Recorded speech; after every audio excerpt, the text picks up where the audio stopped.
자, 5년 동안 하나님께서 우리 교회를 통하여 놀라운 일을 행하셨습니다.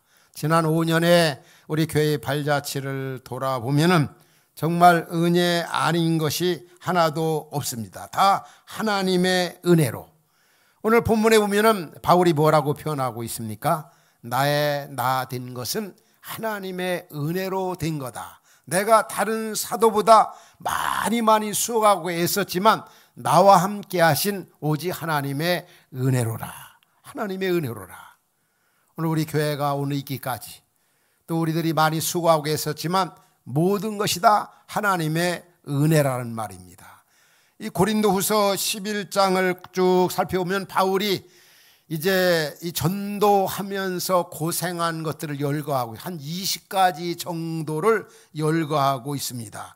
복음을 전하면서 옥에 갇히기도 하고 매도 많이 맞고 그 다음에 또 돌로도 맞고 또 전도행하면서 바다 위험과 강의 위험과 얼마나 많은 그 시련과 고난을 많이 겪었는지, 그럼에도 불구하고 하나님의 은혜다. 고생 많이 한 거 수고한 거 하나님의 은혜다. 지도를 보면 바울이 우리가 아는 대로 1차는 아시아를 중심해서 전도를 했습니다. 2차는 이제 아시아와 또 유럽 중심에서 전도를 했죠. 그리고 3차는 1차, 2차 전도에 한 것을 돌아보면서 또 사람을 세우고 가르치네 전도를 했습니다. 그리고 마지막 4차는 이제 로마로 이제 전도하면서 끝까지 복음을 전하다가 이제 순교했지 않습니까? 근데 바울이 그렇게 많이 수고하고 애쓰고 헌신했어도 나의 나됨은 하나님의 은혜라. 바울이 한 말은 빈말이 아닙니다. 그게 확실합니다. 왜 그렇습니까? 바울이 고생을 많이 하고 수고했지만 하나님이 가는 곳마다 이렇게 전도를 하고 선교를 하면은 열매를 많이 맺었습니다. 열매를. 또 열매 맺는 정도가 아니라 옥에 갇히기도 하고 또 바다 위험이나 강도 위험 만나면 꼭 하나님이 지켜주었습니다. 그리고 무엇보다도 능력과 기적을 하나님께서 바울을 통하여 얼마나 많이 행하셨는지, 가장 중요한 것은 바울에게는 가는 곳마다 동역자들을 만나게 했고 동역자들이 있어가지고 크게 사역할 수가 있었고, 그리고 정말 큰 위로와 격려가 되었던 겁니다. 이 바울의 일생을 보면서 바울에게 주셨던 은혜를 나에게도 우리에게도 주시면 우리도 얼마든지 할 수 있겠다, 그런 생각이 되어집니다. 사실 저나 여러분, 특별히 저도 1988년도 아내와 함께 이제 설립 이제 하고 교회를 섬겨가면서 뭐 다 어려움이 있지 않습니까? 남모르는 참 헤아릴 수 없는 그런 많은 어려움들도 지나고 보면 있었습니다.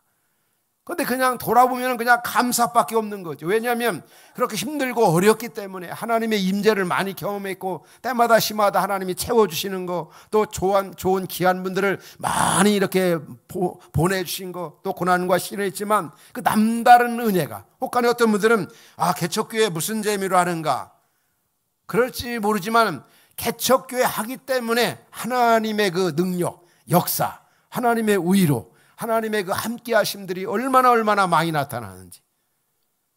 저는 지나온 때로는 10년 후에, 10년이 지난 다음에 20년 후에 이제 회고하면서 책들을, 어떤 글들을 많이 썼어요.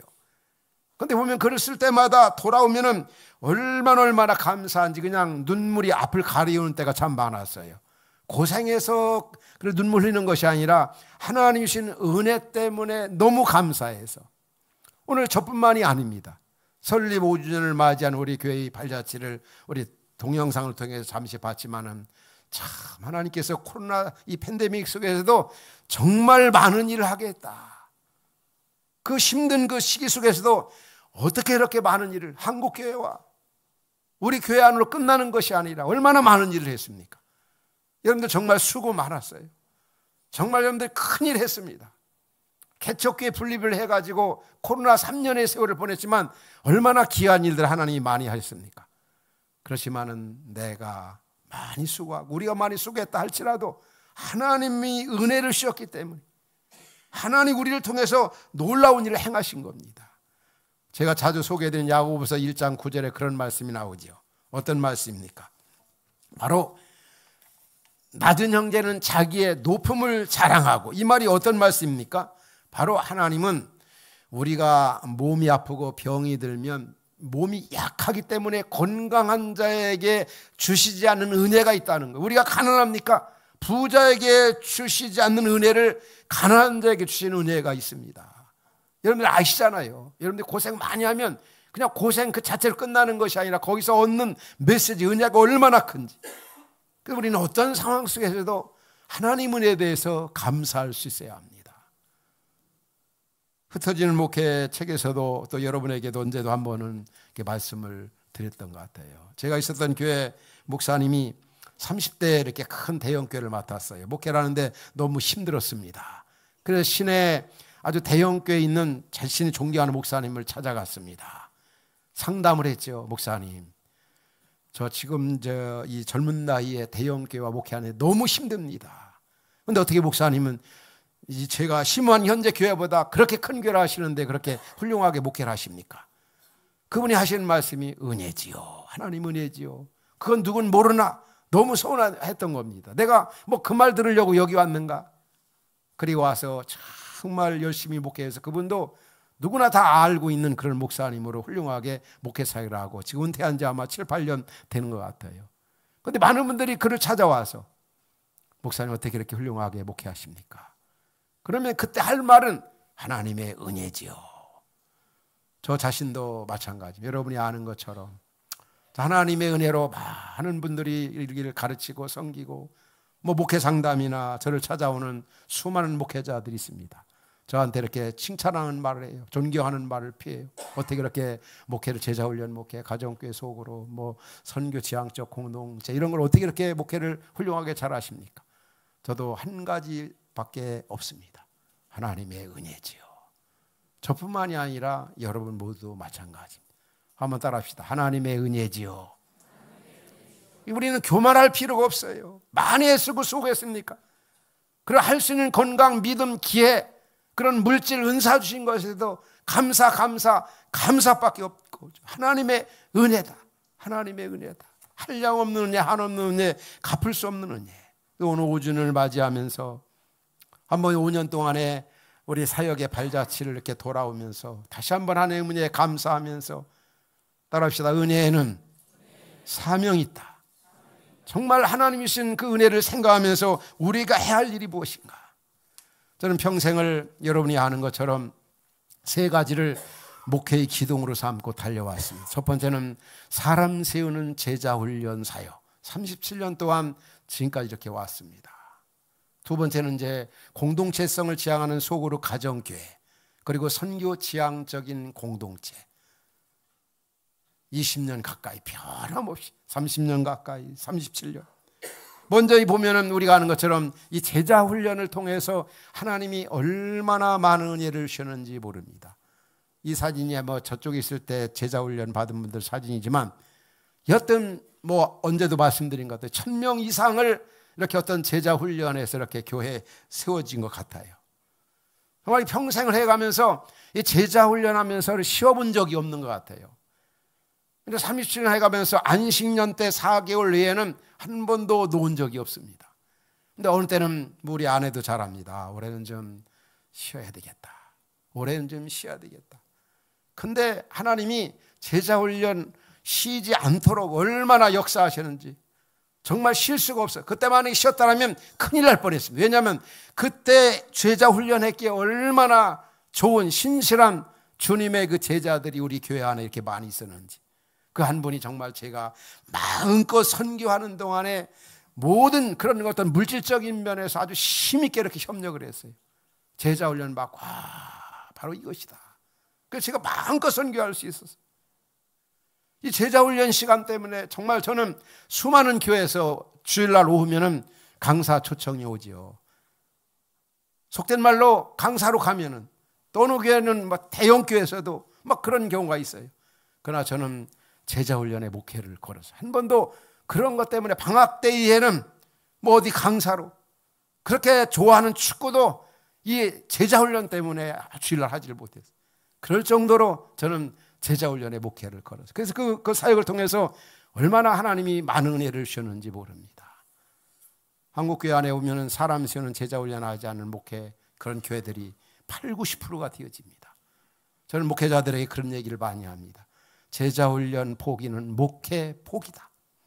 제자훈련은 목회 사역에 있어서 선택이 아니라 필수다. 이건 반드시 해야 할 본질적인 사역이다. 짬이 지나놓고 보면은 37년간 이 사람을 세우는 제자훈련, 정말 하나님의 은혜인 것 같습니다. 어떻게 나 같은 게 이렇게 변함없이 이렇게 사람 세우는, 사실 주님이 이 땅에 오셔서 하신 사역이 뭡니까? 건물 짓는 일 하지 않았잖아요. 사람 세우는 일, 12 제자 세워놓고 교회 가시면서 교회 지도자들의 교회에 위임하신 일이 뭡니까?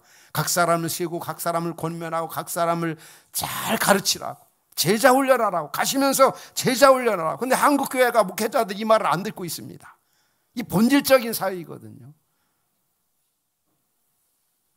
하나님께서 여러분 같은 귀한 분들을 씌워서 참 변함없이 지금까지 이렇게 37년 동안, 또 이 코로나 속에서도 이쪽에 와서도 1기, 2기, 3기, 4기, 5기 이렇게 제자 훈련하게 된 게 얼마나 감사한지.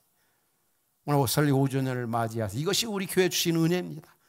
또 여러분들 이런 제자 훈련하는 교회를 섬긴다고 하는 게 얼마나 큰 복인지 몰라요. 여러분 그렇게 믿습니까? 제자 훈련 사역은 모든 사역의 기초요 원천이요 바탕이라고 얘기합니다. 이 사람이 훈련을 통해서 온전해질 수 있고, 훈련을 통해서 관계가 증대되어질 수 있고, 이 훈련을 통해서 예수 닮은 사람으로 세상 속에서 영향력 있는 크리스찬이 될 수가 있는 겁니다. 그 제자 훈련을 이렇게 집중해 온 게 하나님의 은혜다. 여러분 같은 귀한 분들을 이렇게 만나게 된 거 얼마나 감사한지. 우리 교회의 자랑은 큰 교회가 자랑이 아닙니다. 건물이 자랑이 아니, 숫자가 자랑이 아니라, 예산이 자랑이 아니라, 어떤 게 전통이 자랑이 아니라 사람 세우는 제자 훈련 사역. 저 어느 교회를 볼 때 저 교회가 얼마나 큰가, 얼마나 부흥되어 있는가, 얼마나 건물이 아름다운가, 그런 거로 저는 교회의 건강 정도로 생각지 않아요. 저 교회가 작든 크든 제자 훈련하는 교회다면 저 목사님 훌륭한 목사님이다. 저 교회 성도들 참 행복하겠다. 근데 제자 훈련하지 않는데 막 교회는 엄청나게 커요. 또 그 교회 나가는 성도들 보면 참 안 됐다. 무슨 재미로 목회할까? 참 이 본질적인 사역을 하지 않는 그런 한국의 수많은 그런 지도자들이나 목회자들, 그리고 이제 이 성도를 보면서 이 제자 훈련 사역이 얼마나 중요한가. 지나온 우리 목회의 발자취, 우리 교회의 발자취를 돌아오면 참 이렇게 사람을 세우는 일에 집중해왔다는 것이 얼마나 감사한가. 두 번째 제가 집중했던 사역, 우리 교회가 함께했던 사역이 뭡니까? 공동체성을 지향하는 이 소그룹 사역, 가정교회. 신약교회는 가정교회였어요. 역사에 나타났던 가장 이상적인 교회가 바로 초대교회인데, 초대교회는 가정교회였지 않습니까? 소그룹. 주일날은 큰 공동체에 모이고, 주일 평상시는 기초공동체인 가정교회에 모여 서로 균형 있게 서로 보호한 그런 관계로서, 그래서 초대교회가 그래도 허물이 있었지만 역사상에 나타났던 가장 이상적인 그런 교회였던 겁니다.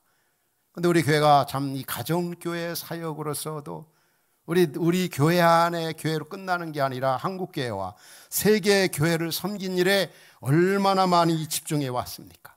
그래서 우리 교회는 특별히 가정교회가 제자 훈련을 기초로 한 가정교회입니다.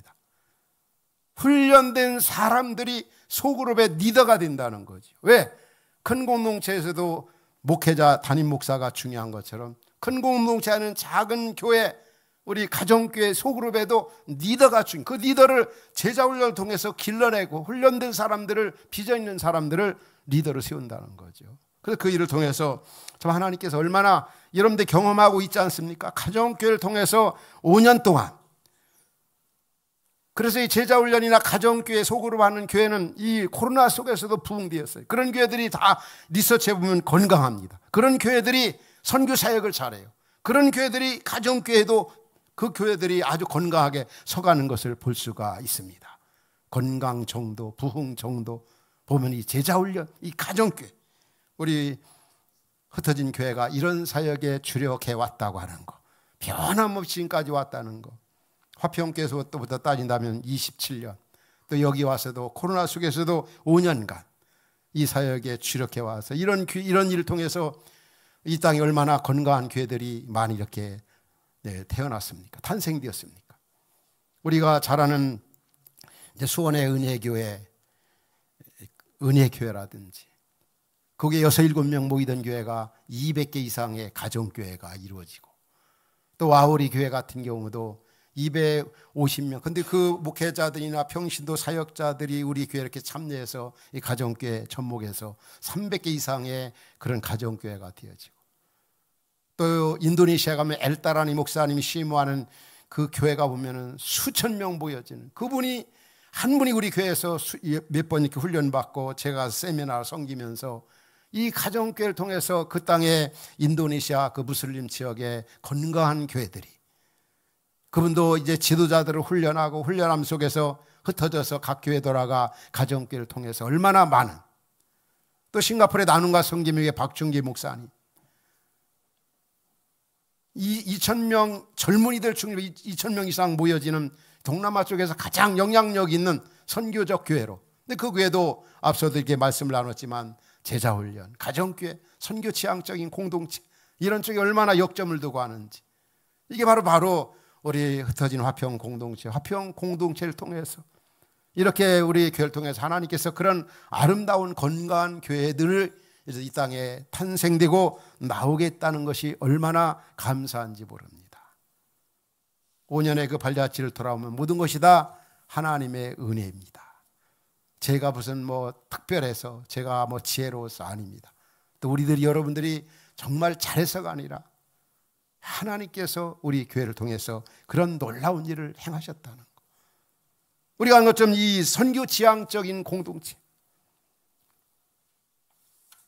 화평교회부터 우리 오늘 여기까지, 사실 제가 여기 오기 전에 2019년도 11월에 이제 4대 비전을 미리 이렇게 마음 가운데 생각하고, 또 한 그 외에 5가지 화면에서 이렇게 PPT로 본 걸 보면은, 제가 11월에 여기로 오기 전에 이제 이 분립을 이렇게 준비하는 중에, 가서 4대 비전을 좀 우리 성도들과 함께 힘있게 이루어야 되겠다. 그리고 디아스포라 카페, 벌써 생기기도 전에 이름을 지어놨어요. 그때는. 지금은 디커피지만 디아스포라 카페, 지역을 위해서 해야 되겠다. 또 단독 선교사 여하튼 꼭 파송해야 되겠다.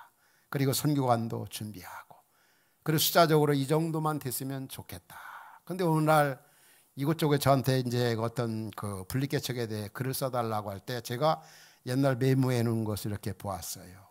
그 아내에게도, 여보 참 신기하고 놀랍네, 내가 이쪽에다 이렇게 메모해 놨는데 이게 보니까 3, 4년이 지났는데 이게 다 이루어졌고 이루어져 가네.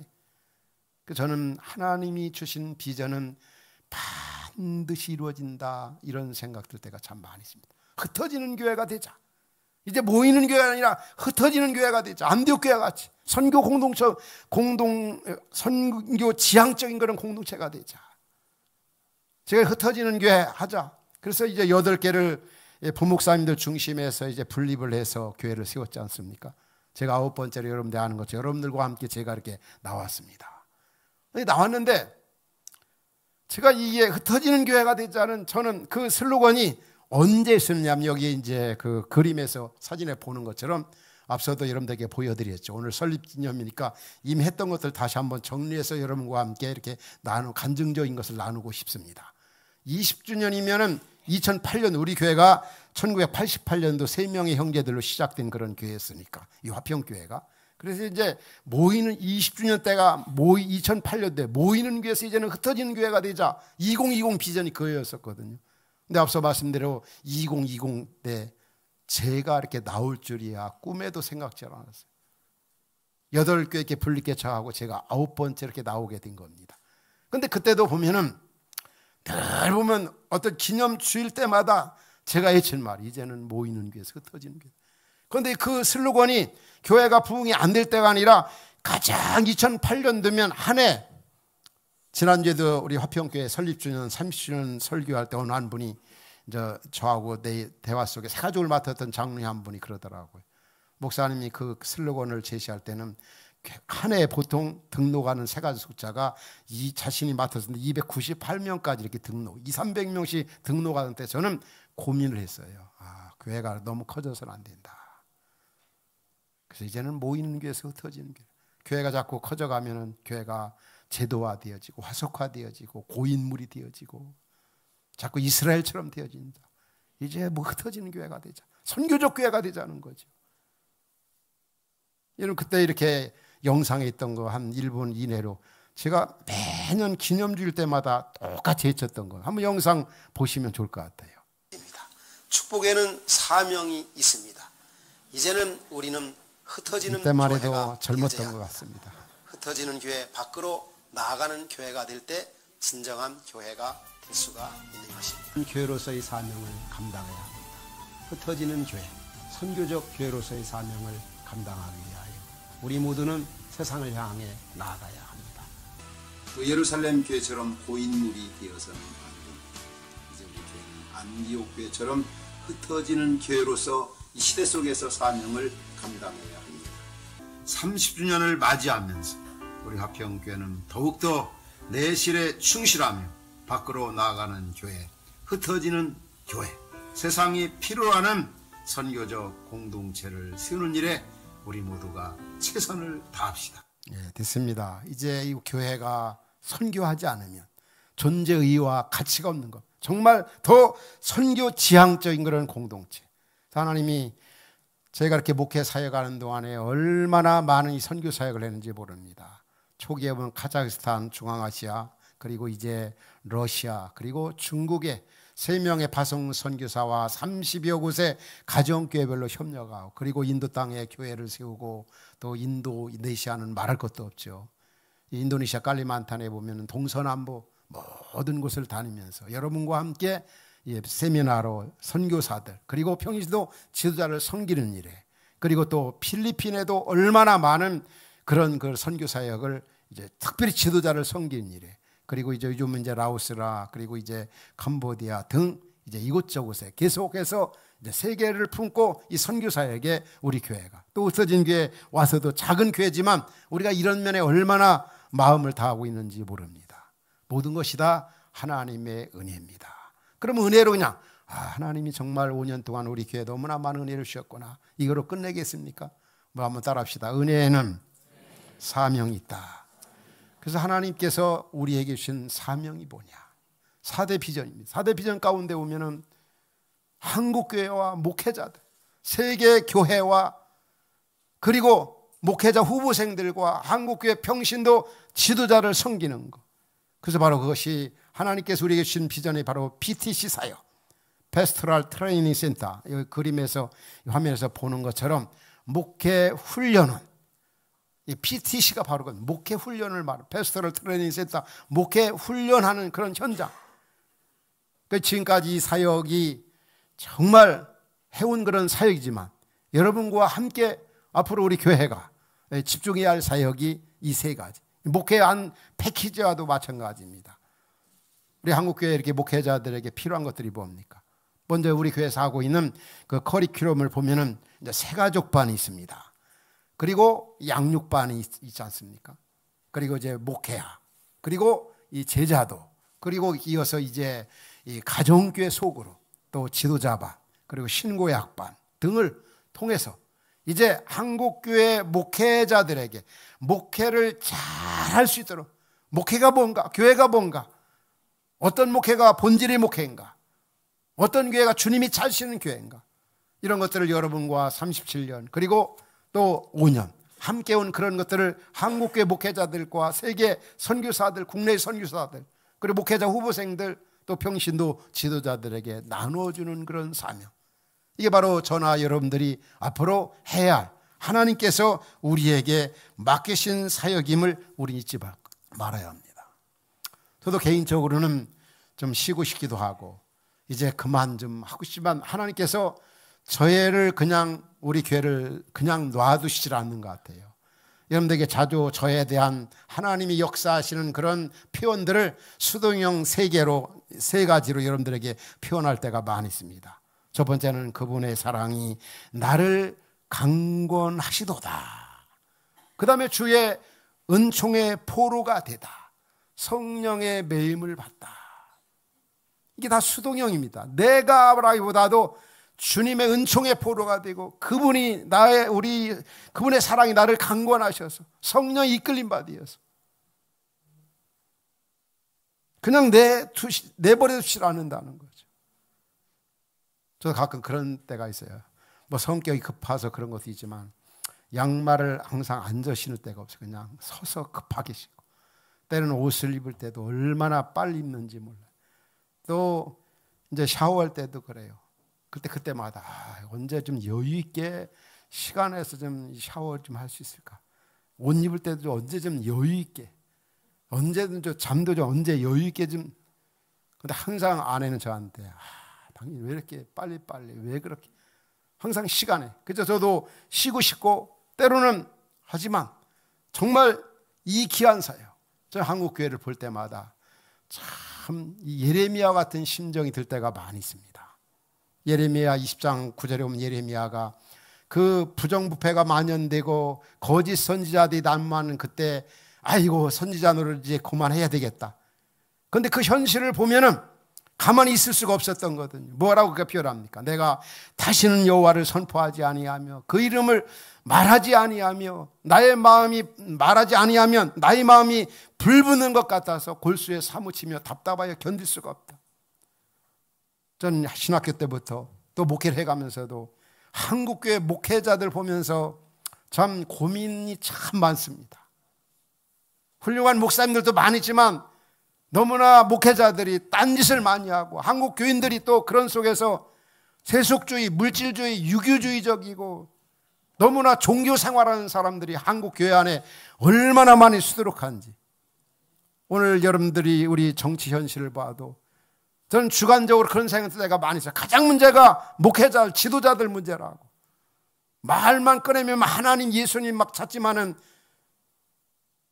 하나님 나라 가치관이라고는 아주 찾아볼 수 없는 이 종교에 중독된 그런 지도자들이 얼마나 많은가, 그런 생각이 들 때가 많이 있습니다.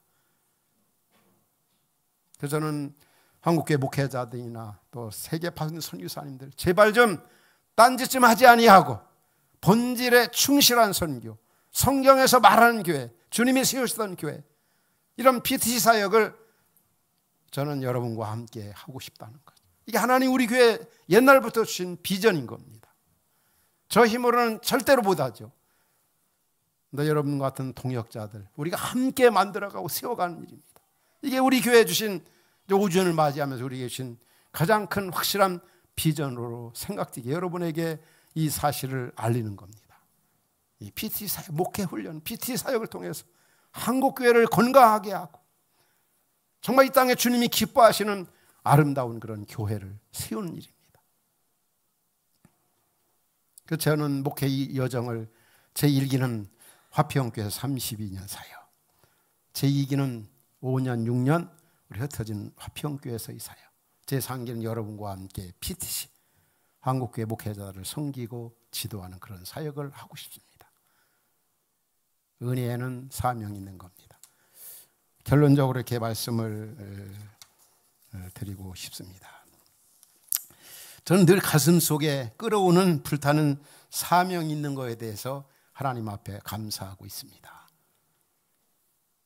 그것은 사명적인 삶을 살자는 거죠. 살고 싶다는 거죠. 화평교회에서 이제 어떤 설립자로서 이제 목회 사역을 이제 마무리하고 흩어지는 교회로 올 때 저는 이 사역이 너무 하고 싶었던 거죠. 사실 오카른 목사님처럼 조기 은퇴하고 한국교회를 섬기는, 지도자를 섬기는 일을 할 것인가, 그렇지 않으면 끝까지 하고 그 이후에 할 것인가 하다가 제가 후자를 선택해서 이제 이 사역을 앞으로 여러분과 함께 더 본격적으로 하게 되어지는 겁니다. 제가 좋아하는 성경 구절 두 구절이 있습니다. 사도행전 20장 24절, 누가복음 13장 13절. 나의 달려갈 길과 주 예수께 받은 사명, 하나님의 은혜 복음 증거를 마치라면 나의 생명을 조금도 귀한 것으로 여기지 않겠노라. 저도 사실 이제 뭐 자주 여러분들에게 이 얘기를 하지만은 흩어진 교회로 이렇게 올 때 주변에서 참 이렇게 만류하는 분들이 많이 있어요. 뭐 형제들이나 왜 또 개척 길로 가느냐고, 왜 이렇게 누리고 얼마든지 할 수 있는데도 왜 그러냐. 그래서 저는 아내와 함께 이런 일을 위해서라면 어떤 거라도 다 좀 이렇게 포기할 수 있을 수가 있을 것 같고, 또 그러면서까지라도 이런 한국교회나 이런 아름다운 교회를 세운 일을 위해서는 뭐라도 다 내려놓을 수가 있을 그런 각오가 되어 있었습니다. 그건 바로 진짜 주님이 기뻐하시는 아름다운 교회. 존 파이퍼가 한 말 가운데 여러분들 알죠? 존 파이퍼, 참 제가 좋아하는 목사, 여러분들이 자주 인용하는 어록 같은 말인데, 한 번뿐 인생 속히 지나간다. 그러나 그리스도를 위해 산 삶은 영원히 남는다. 우리 한 번밖에 없는 인생을 여러분 저와 같이 살아가잖아요. 영원히 남는 일이 뭘까? 의미 있는 일.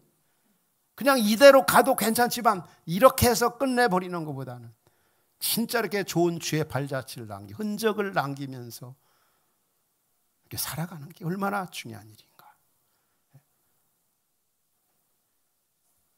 근대 선교사의 아버지라고 일컬어지는 사람이 바로 영국 선교사였던 윌리엄 캐리입니다. 윌리엄 캐리가 한 말 가운데 이런 말이죠.